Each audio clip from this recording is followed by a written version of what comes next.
Chapter 11. Dischord and Dynne. One by one the hours passed, and at exactly 5:22, by Tock's very accurate clock, Milo carefully opened one eye, and, in a moment, the other. Everything was still purple, dark blue, and black, yet scarcely a minute remained to the long, quiet night. He stretched lazily, rubbed his eyelids, scratched his head, and shivered once as a greeting to the early morning mist. "I must wake Chroma for the sunrise," he said softly. Then he suddenly wondered what it would be like to lead the orchestra and to color the whole world himself. The idea whirled through his thoughts until he quickly decided that since it couldn't be very difficult, and since they probably all knew what to do by themselves anyway, and since it did seem a shame to wake anyone so early, and since it might be his only chance to try, and since the musicians were already poised and ready, he would, but just for a little while. And so, as everyone slept peacefully on, Milo stood on tiptoes, raised his arms slowly in front of him, and made the slightest movement possible with the index finger of his right hand. It was now 5:23 a.m. As if understanding his signal perfectly, a single piccolo played a single note, and off in the east a solitary shaft of cool lemon light flicked across the sky. Milo smiled happily, and then cautiously crooked his finger again. This time 2 more piccolos and a flute joined in, and 3 more rays of light danced lightly into view. Then with both hands he made a great circular sweep in the air, and watched with delight as all the musicians began to play at once. The cellos made the hills glow red, and the leaves and grass were tipped with a soft pale green as the violins began their song. Only the bass fiddles rested as the entire orchestra washed the forest in color.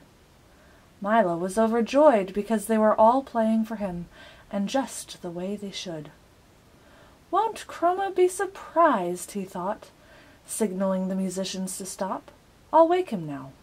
But, instead of stopping, they continued to play even louder than before, until each color became more brilliant than he thought possible. Milo shielded his eyes with one hand and waved the other desperately, but the colors continued to grow brighter and brighter and brighter until an even more curious thing began to happen. As Milo frantically conducted, the sky changed slowly from blue to tan and then to a rich magenta red.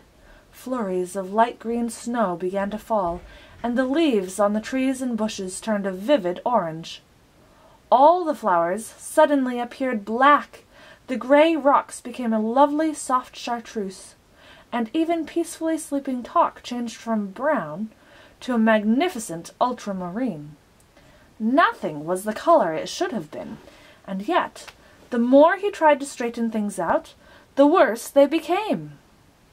"I wish I hadn't started," he thought unhappily, as a pale blue blackbird flew by.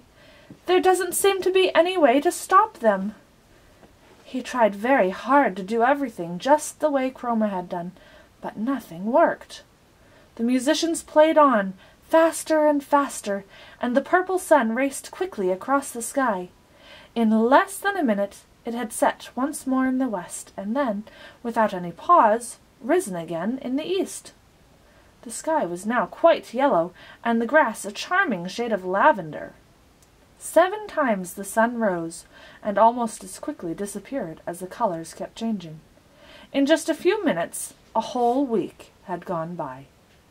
At last, the exhausted Milo, afraid to call for help and on the verge of tears, dropped his hands to his sides.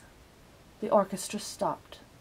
The colors disappeared, and once again it was night. The time was 5:27 a.m.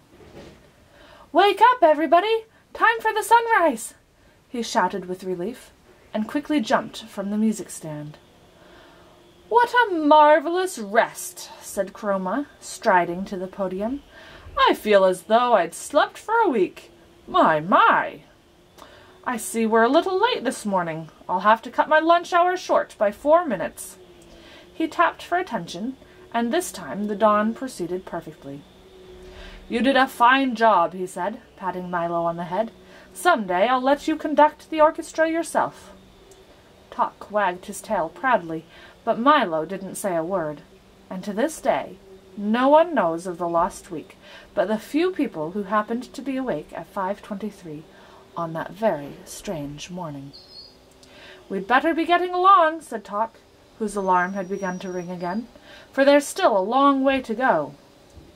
Chroma nodded a fond goodbye as they all started back through the forest, and in honor of the visit he made all the wild flowers bloom in a breathtaking display. "I'm sorry you can't stay longer," said Alec sadly. "There's so much more to see in the Forest of Sight, but I suppose there's a lot to see everywhere, if only you keep your eyes open." They walked for a while, all silent in their thoughts, until they reached the car, and Alec drew a fine telescope from his shirt and handed it to Milo. "Carry this with you on your journey," he said softly, "for there is much worth noticing that often escapes the eye. Through it you can see everything from the tender moss in a sidewalk crack to the glow of the farthest star, and, most important of all, you can see things as they really are, not just as they seem to be. It's my gift to you." Milo placed the telescope carefully in the glove compartment and reached up to shake Alec by the hand. Then he stepped on the starter and, with his head full of strange new thoughts, drove out the far end of the forest. The easy rolling countryside now stretched before them in a series of dips and rises that leapt up one side of each crest and slid gently down the other in a way that made stomachs laugh and faces frown. As they topped the brow of the highest hill, a deep valley appeared ahead. The road, finally making up its mind, plummeted down, as if anxious to renew acquaintance with the sparkling blue stream that flowed below. When they reached the floor of the valley, the wind grew stronger as it funneled through the rocks, and directly ahead a bright-colored speck grew larger and larger. "It looks like a wagon!" cried Milo excitedly. "It is a wagon! A carnival wagon!" seconded Tok. And that's exactly what it was, parked at the side of the road, painted bright red and looking quite deserted. On its side, in enormous white letters bordered in black, was the inscription, "Cacophonous A. Dischord," and below, in slightly smaller black letters bordered in white, was "Doctor of Dissonance." "Perhaps if someone's at home he might tell us how far we have to go," said Milo, parking next to the wagon. He tiptoed timidly up the 3 wooden steps to the door, tapped lightly, and leapt back in fright. For the moment he knocked, there was a terrible crash from inside the wagon that sounded as if a whole set of dishes had been dropped from the ceiling onto a hard stone floor. At the same time the door flew open, and from the dark interior a hoarse voice inquired, "Have you ever heard a whole set of dishes dropped from the ceiling onto a hard stone floor?" Milo, who had tumbled back off the steps, sat up quickly while Tok and the humbug rushed from the car to see what had happened. "Well, have you?" insisted the voice, which was so raspy that it made you want to clear your own throat. "Not until just now," replied Milo, getting to his feet. "Ha! I thought not," said the voice happily. "Have you ever heard an ant wearing fur slippers walk across a thick wool carpet?" And before they could answer, he went on in his strange, croaking way. "Well, don't just stand there in the cold. Come in, come in. It's lucky you happened by. None of you looks well." The faint glow of a ceiling lamp dimly illuminated the wagon as they cautiously stepped inside. Tok first, eager to defend against all dangers. Milo next, frightened but curious. And the humbug last, ready at any moment to run for his life. "That's right. Now let's have a look at you," he said. Very bad, a serious case." The dusty wagon was lined with shelves full of curious boxes and jars of a kind found in old apothecary shops. It looked as though it hadn't been swept out in years. Bits and pieces of equipment lay strewn all over the floor, and at the rear was a heavy wooden table covered with books, bottles, and bric-a-brac. "Have you ever heard a blindfolded octopus unwrap a cellophane-covered bathtub?" he inquired again, as the air was filled with a loud, crinkling, snapping sound. Sitting at the table, busily mixing and measuring, was the man who had invited them in. He was wearing a long white coat with a stethoscope around his neck, and a small round mirror attached to his forehead, and the only really noticeable things about him were his tiny mustache and his enormous ears, each of which was fully as large as his head. "Are you a doctor?" asked Milo, trying to feel as well as possible. "I am Cacophonous A. Dischord, Doctor of Dissonance," roared the man, and as he spoke, several small explosions and a grinding crash were heard. "What does the A stand for?" stammered the nervous bug, too frightened to move. "As loud as possible!" bellowed the doctor, and 2 screeches and a bump accompanied his response. "Now step a little closer and stick out your tongues." "Just as I suspected," he continued, opening a large dusty book and thumbing through the pages. "You're suffering from a severe lack of noise." He began to jump around the wagon, snatching bottles from the shelves until he had a large assortment in various colors and sizes collected at one end of the table. All were neatly labeled: loud cries, soft cries, bangs, bongs, smashes, crashes, swishes, swooshes, snaps and crackles, whistles and gongs, squeaks, squawks, and miscellaneous uproar. After mixing a little of each into a large glass beaker, he stirred the mixture thoroughly with a wooden spoon, watching intently as it smoked and steamed and boiled and bubbled. "Be ready in just a moment," he explained, rubbing his hands. Milo had never seen such unpleasant-look medicine, and wasn't at all anxious to try any.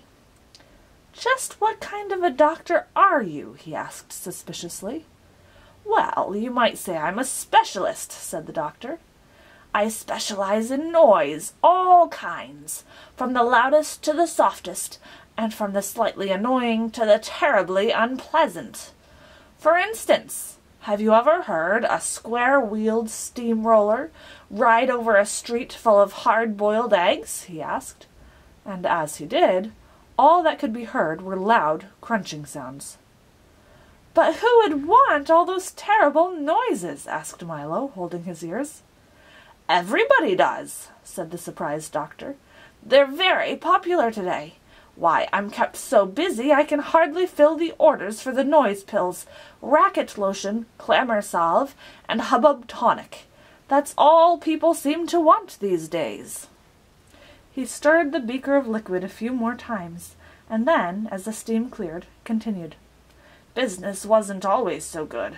Years ago, everyone wanted pleasant sounds, and, except for a few orders during wars and earthquakes, things were very bad. But then the big cities were built, and there was a great need for honking horns, screeching trains, clanging bells, deafening shouts, piercing shrieks, gurgling drains, and all the rest of those wonderfully unpleasant sounds we use so much of today. Without them, people would be very unhappy, so I make sure that they get as much as they want. Why, if you take a little of my medicine every day, you'll never have to hear a beautiful sound again. Here, try some." "If it's all the same to you, I'd rather not," said the humbug, backing away to the far corner of the wagon. "I don't want to be cured of beautiful sounds," insisted Milo. "Besides," growled Tock, who decided that he didn't much like Dr. Dischord. "There is no such illness as lack of noise." "Of course not," replied the doctor, pouring himself a small glass of the liquid. "That's what makes it so difficult to cure. I only treat illnesses that don't exist. That way, if I can't cure them, there's no harm done. Just one of the precautions of the trade," he concluded, and, seeing that no one was about to take his medicine, he again reached toward the shelf, removed a dark amber bottle, dusted it carefully, and placed it on the table in front of him. "Very well, if you want to go all through life suffering from a noise deficiency, I'll give it all to the Dynne for his lunch," he said, and he uncorked the bottle with a hollow-sounding pop. For a moment everything was quiet as Milo, Tock, and the humbug looked intently at the bottle, wondering what Dr. Dischord would do next. Then, very faintly at first, they heard a low rumbling that sounded miles away. It grew louder and louder and louder, and closer and closer and closer, until it became a deafening, ear-splitting roar that seemed to be coming from inside the tiny bottle. Then, from the bottle, a thick bluish smog spiraled to the ceiling, spread out, and gradually assumed the shape of a thick bluish smog with hands, feet, bright yellow eyes, and a large frowning mouth. As soon as the smog had gotten completely out of the bottle, it grasped the beaker of liquid, tilted back what would have been its head, if it really had one, and drank it all in 3 gulps. "Oh, that was good, master," he bellowed, shaking the whole wagon. "I thought you'd never let me out. Terribly cramped in there." "This is my assistant, the awful Dynne," said Dr. Dischord. "You must forgive his appearance, for he really doesn't have any. You see, he is an orphan whom I raised myself without benefit of governess or any other assistance for—" "No nurse is a good nurse," interrupted the Dynne, doubling up with laughter, if you can imagine a thick bluish smog doubling up with laughter. "For I found him," continued the doctor, ignoring this outburst, "living alone and unwanted in an abandoned soda bottle, without family or relatives." "No niece is a good niece," roared the Dynne again, with a laugh that sounded like several sirens going off at once, and he slapped at where his knee should have been.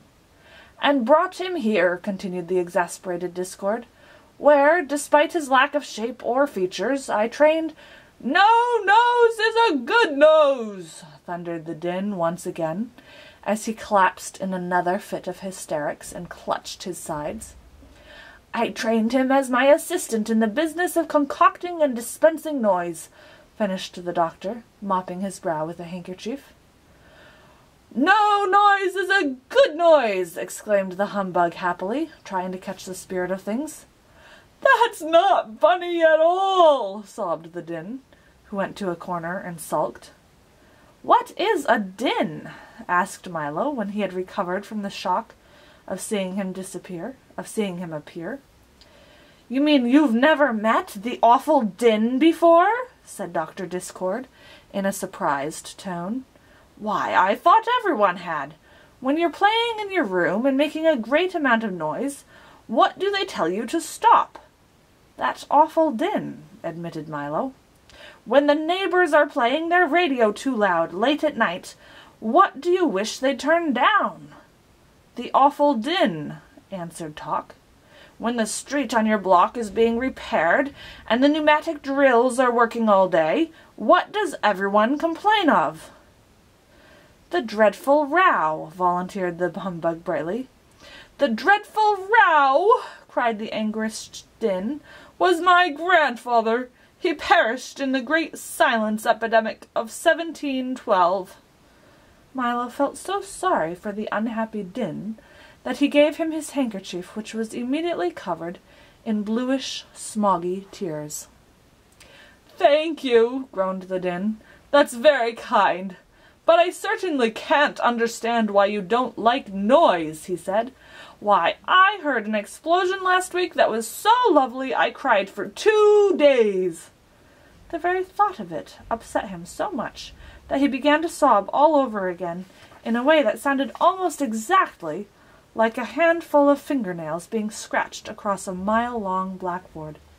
He buried his head in the doctor's lap. "He's very sensitive, isn't he?" asked Milo, trying to comfort the emotional Dynne. "It's true," agreed Dr. Dischord, "but he's right, you know, for noise is the most valuable thing in the world." "King Azaz says words are," said Milo. "Nonsense!" the doctor roared. "Why, when a baby wants food, how does he ask?" "He screams," answered the Dynne, looking up happily. "And when an automobile wants gas, it chokes," he shouted again, jumping for joy. "When a river wants water, what does it do?" "It creaks," bellowed the Dynne as he collapsed into a fit of uncontrolled laughter. "And what happens when a new day begins?" "It breaks," he gasped joyfully from the floor, a look of utter bliss covering his face. "You see how simple it is," the doctor said to Milo, who didn't see at all. And then, turning to the tear-stained, smiling Dynne, he remarked, "Isn't it time for you to go?" "Where to?" asked Milo. "Perhaps we're going the same way." "I think not," the Dynne replied, picking up an armful of empty sacks from the table, "for I'm going on my noise collection rounds. You see, once a day I travel throughout the kingdom and collect all the wonderfully horrible and beautifully unpleasant noises that have been made, pack them into my sacks, and bring them back here for the doctor to make his medicines from." "And a good job he does," said Dr. Dischord, pounding his fist on the table. "So, wherever the noise is, that's where you'll find me," said the Dynne with an appreciative smile. "And I must hurry along, for I understand that today there's to be a screech, several loud crashes, and a bit of pandemonium."